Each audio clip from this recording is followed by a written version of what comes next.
السلام علیکم۔ خبر آن لائن کی انفارمیٹیو ویڈیوز میں خوش آمدید۔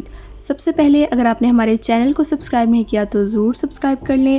آج کی اس ویڈیو میں ہم بات کریں گے کہ کمیٹی ڈالنا کیوں حرام ہے۔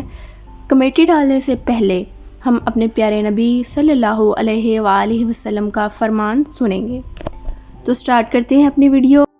اللہ تعالیٰ نے قرآن اور حدیث کے ذریعے انسان کو یہ بتا دیا ہے کہ اس کے لیے کیا جائز ہے اور کیا ناجائز ہے، اس کے لیے کیا حلال ہے اور کیا حرام ہے، اور حرام کے بارے میں فرما دیا گیا کہ ایک حرام کا لقمہ بھی کسی کی پیٹ میں چلا گیا تو اس کی 40 دن تک عبادت قبول نہیں ہوتی۔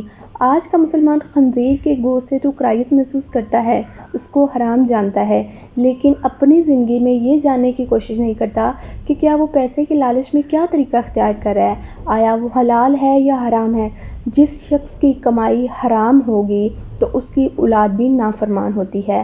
آج اگر ہم اپنے معاشرے میں دیکھیں تو اکثر والدین کو شکایت ہے کہ ان کی اولاد جو ہے وہ نافرمان ہے۔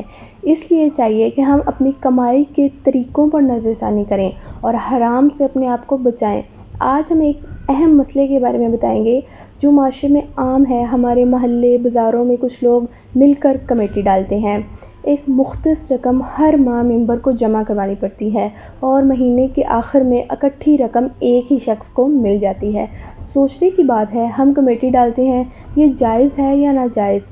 فقہ کا اس کے بارے میں کیا کہنا ہے؟ کمیٹی کے ذریعے مالی مدد کا حصول ممکن بنانا کوئی عمل نہیں بلکہ بہت پرانا طریقہ ہے۔ آپ کو بتاتی چلوں، وقت کے ساتھ کمیٹی کے طریقوں میں کچھ نئے طریقے رواج پا چکے ہیں۔ کسی کمیٹی کو لکی کمیٹی کا نام دیا گیا ہے اور کسی کمیٹی کو بولی کمیٹی کہا جا رہا ہے۔ سوال یہ پیدا ہوتا ہے کہ اسلام کمیٹی ڈالنے کی اجازت دیتا ہے یا نہیں؟ کمیٹی کا کون سا طریقہ جائز ہے اور کون سا طریقہ ناجائز ہے؟ ایک خاتون سائل کی جانب سے کمیٹی ڈالنے کی شرعی حیثیت کے بارے میں پوچھا گیا تو مفتی صاحب نے یوں وضاحت فرمائی، کمیٹیاں اس طرح ڈالی جائیں کہ اگر ممبران کو اپنی باری آنے پر رقم ملے اور شروع سے آخر تک ممبران کمیٹیاں بڑھتے رہیں تو ایسی صورت میں یہ عمل جائز ہوگا۔ مزید وضاحت کرتے ہوئے ان مفتی صاحب نے کہا کہ عمومی طور پر لوگ اپنی بڑی ضرورت کو پورا کرنے کے لیے کمیٹیاں ڈالتے ہیں جس میں ممبران کو ان کی مخصوص تعداد مقررہ ہر ماہ رقم جمع کروانی پڑتی ہے۔ یوں ایک رقم اکٹھی ہو جاتی ہے جو قرعہ اندازی کر کے ایک رکن کو دے دی جاتی ہے۔ تاہم قرعہ اندازی نہ آنے والا ممبر بھی کمیٹی ختم ہونے تک اپنا ماہانہ کمیٹی بھرتا رہتا ہے۔ یہ تمام معاملہ باہمی رضامندی سے طے ہوتا ہے۔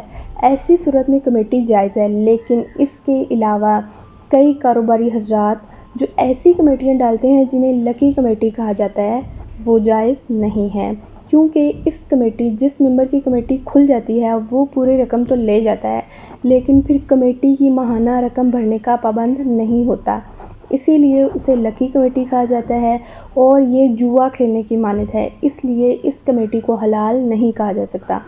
مفتی صاحب نے بتایا، لکی کمیٹی یا اس سے ملتی جلتی اور کمیٹی ڈالنا اور اس پر رقم حاصل کرنا جائز نہیں بلکہ حرام ہے، اس لیے ایسی کمیٹی میں شمولیت سے گریز کرنی چاہیے۔